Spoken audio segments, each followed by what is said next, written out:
Hello. I was thinking about these five Patanjali Yoga Sutras in the Kaivalya Pada while practicing my yoga today. So I thought I'll share my thoughts. Obviously, I'm not qualified because I have not done a lot of research on this. Uh, Also, one another thing that I would like to say is that it is considered that Patanjali Yoga Sutras are in the what do you say, the Sankhya philosophy, which basically is kind of a bit at loggerheads with Vedanta. The Vedantins say that, but we will not go into those details. We need to take the good in everything, right? So, and similarly, if you say, they say that yogis, or I don't even call people who practice yoga asanas as yogis. So they say that the people who practice asanas try to relate it to Patanjali Yoga Sutras, which is good because that's great. However, Patanjali didn't talk too much about asanas. He just said that Sthiram Sukham Asanam. So whichever posture is good for you, you are comfortable in that, sit there and then go into meditation, right? So it doesn't mean that all these complex asanas that we do, he's talking about them. But yeah, it kind of indicates that, okay, for a good body, for a good health and all, you need to have do these asanas such that you can sit comfortable in a particular posture. Anyway, so getting it to before Sankhya, right? So let's talk about this difference between Sankhya and Vedanta. Sankhya gives importance to Prakriti. There is also Purusha, but Prakriti is the driver of everything. And Vedanta, what it says, Vedanta talks about the Brahman or the Almighty, and obviously there are different philosophies in Vedanta again, but I follow Vishishtadvaita, which is basically saying that there is Almighty, there is souls, and there is Prakriti, and then there is Prakriti that you see the body, and then behind it there is the soul that activates the Prakriti, and then behind the all these souls are kind of knitted together. They have that one force behind them, that is the Paramatma. So the good part of these Yoga Sutras, or I would say not all of them, some of them at least, is that that you can kind of interpret it in the way that you want.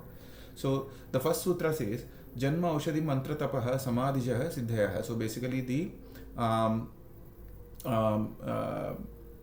through birth, previous births, practice or whatever, or you because of your karma, if you talk in terms of Vedanta, because of your karma you have taken a birth in a good household wherein good practices are there. Aushadhi, through herbs or through some medications, you can get certain benefits. Mantra, meditating on something, mananath trayate, it is, right? Tapaha, again doing penance, and then through a mantra you can also say some chanting. People say chanting take them to some other things, but I say that chanting is itself the end. Samadhija Siddhaya, some samadhi, basically filling that thought all across your mind, that is samadhi. And then these are kind of these cause siddhis. But when you say siddhis, if you see the next sutras, what is the highest siddhi that one is looking for, right? It is not the bodily benefits or the supernatural powers that you are talking about, right? Even the supernatural powers, for example, that Hanuman had, he basically utilized them for a higher cause, for the service of the Lord. So one of the things is, this is Kaivalya Pada, that is the other difference. I don't consider Kaivalya as the ultimate, but again I am not averse to it. For in the philosophy that I follow, the Kainkarya to the Lord is more higher than Kaivalya. Doing together with all the Bhagavad Bandhus, doing the service of the Lord is the highest goal. Not sitting at one place and going into Kevala state. But it doesn't mean Kaivalya is we have to discard it. There are people who follow it, and we need to respect that. I need to respect that. So Kevala Sthiti, I myself, I'm just, so that is the state. And then we say that, okay, beyond that, what is that ultimate Paramatma who drives you? You have realized yourself. You want to remain at your own thing, or you go beyond. Anyway, that's the thing. But why I'm saying this, why I'm saying I follow this, I'm trying to interpret this in this way also, right? So that's the thing. Obviously, the base for everything, it starts at the same level. That's important, you need to remember. Then the next sutra, so what is the siddhi that we are trying to see? That is the ultimate goal. The ultimate goal is not the supernatural powers that you are talking about. In my case, it is the service of the Almighty, or the Kainkarya of the Almighty, bhakti to Him, right? That is the paripakva jnana.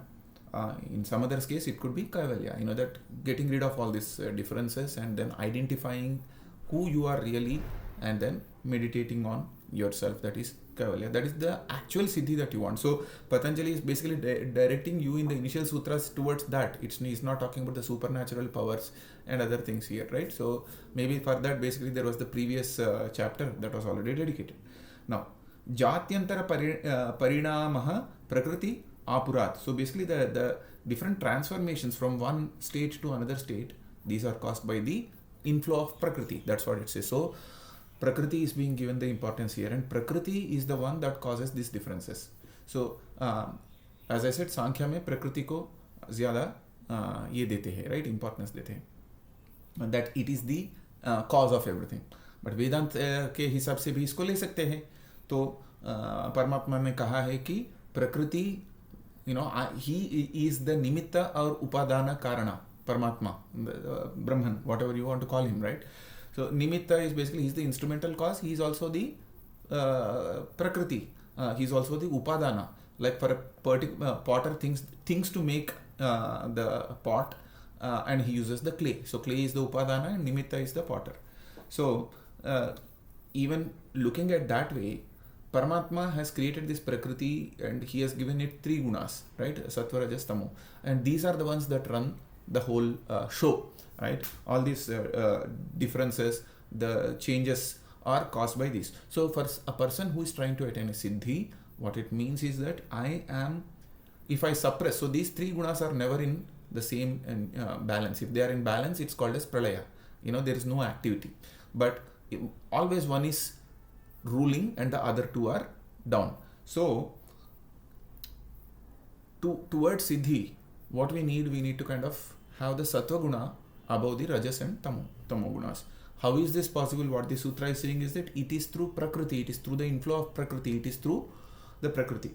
So the prakriti through its gunas is basically deciding this transformation. And this takes us to the next sutra. Nimittam aprayojakam prakritinam varana bhedastu tatah kshetrikavat. What does this mean? So basically this nimitta karana, or that what it is saying is that the instrumental cause or your practices, I'm not talking about God here, your practices, your yoga or your thought process, these are not going to affect prakriti. That's what this is, that's what is the interpretation given in some of the things.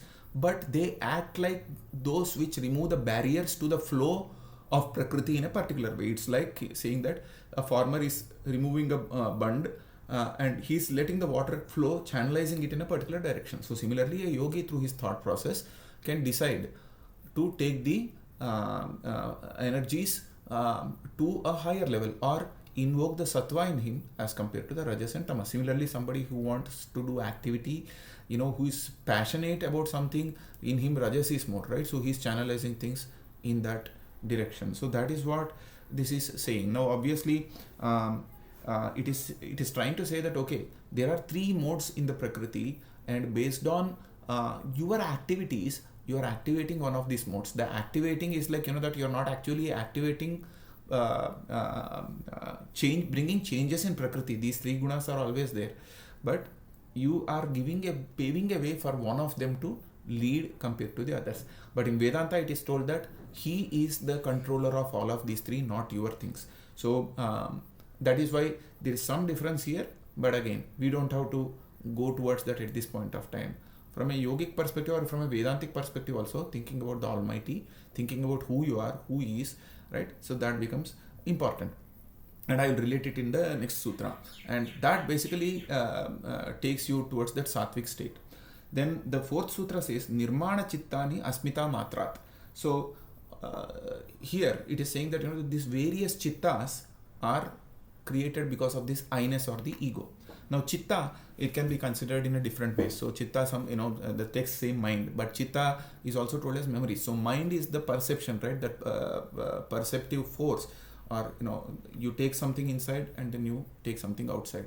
I've kind of tried in one of my previous videos, I tried to talk about prana and how that flow of energy also causes this perceptive abilities, like I think the Udana Vayu or something, or I forget, but this inflow and outflow of your perceptive energy, right, or prana, that you intake and then the one that you release, or you, this is basically the faculty of the mind, and then buddhi is the intellect, and then chitta is the storage of the memories, and ahankara is the sinus. So chitta, if you consider it as storage of memories, basically all these chittas, different chittas, when you say, then there are the different states of the you can say different states because of different memories. I am angry at some point of time.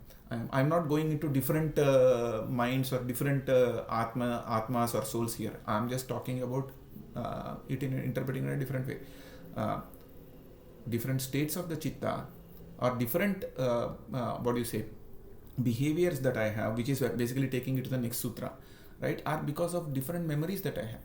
And these different memories are because of this I-ness. Why? Because if I consider I am Maruti, right, I am this body, for example, then I would kind of try to associate, okay, somebody has done some harm to me, okay, somebody is not in favor of me, somebody is not liking me, somebody is trying to do some harm to me.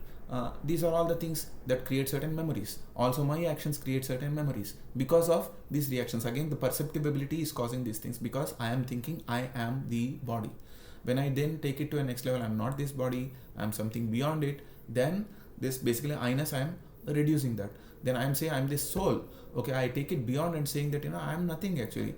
He is everything, right? I am nothing before him. That's what it means that, that removing that I-ness or ahankara, then there is no scope of memories, right? Because whom are you attributing these memories to, right? So if I'm kind of lost in his memories, then basically it is only those memories, and those don't cause these varied behaviors, because there is only one behavior, that is of bhakti, that is of surrenderance to him. That is the next thing. And you can also take this as in a different way. Some people have interpreted that you see the different minds that you are kind of creating are because of the I-ness, right? So different things that you are seeing, the differences that you are seeing. So obviously in Gita, in the 6th chapter, Krishna says that there are 4 states of a yogi's evolution. First thing is that that he needs to understand that these are all the bodies, and this is not the body. There is something else driving it. So this is where the Sankhya differs from Vedanta. Sankhya gives importance to the Prakriti. So I am not the body. Then basically you need to go inwards and say, okay, behind this body, the second level is there is something that is basically running it, souls, and people stop at that level. Okay, and there are these different souls. And then the next level, he says that all these souls are of same nature, right? And then that is the next thing. And then at the next level, he says that, okay, these souls, why are they bound like this? That is because of some karma. They are not in control of these things. There is some other force, some other thing that is behind these, that is acting like a judge based on these actions of these souls. So there is something else that is driving everything for these things, giving everything for these souls, and then giving them chances. So that is the Almighty. Then the next level is that, okay, this thing is that behind this soul, there are no different Almighties. That is that same Tattva, that's that same force. So these are the things that they talk about. So this removal of I-ness, in the Gita chapters, it's being taken into a much bigger kind of thing. I'm not saying Patanjali doesn't do it, because I haven't read it beyond, but you can kind of interpret these things in the same way. This is just the beginning of the Kaivalya Pada, right? I mean, I'm only talking about the 5 sutras. And then the next one says that Tata Dhyanajam Anashayam. So out of these different chittas, right, that with a good memory, there is one state of me, one behavior of me, one pravritti. With a bad memory, there is another pravritti of me. So I'm again limiting it to the chitta, different states of the mind, different through the different memories, different chittas. Out of all of these chittas, the one that is born due to dhyana or meditation, that chitta is not affected by these imprints of the I-ness. That's what it is meaning.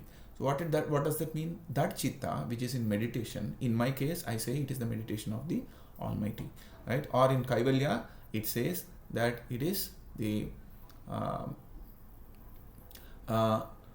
meditation on who I am really, right? Me, right? That soul that I am talking about, that. So that particular chitta or that particular state of the mind, among all these different states, this state that is attained through meditation. Meditation is not like sitting somewhere and doing something. It is constant thought. That is bhakti. Constant thought of something that you love, someone that you love. That is meditation, right?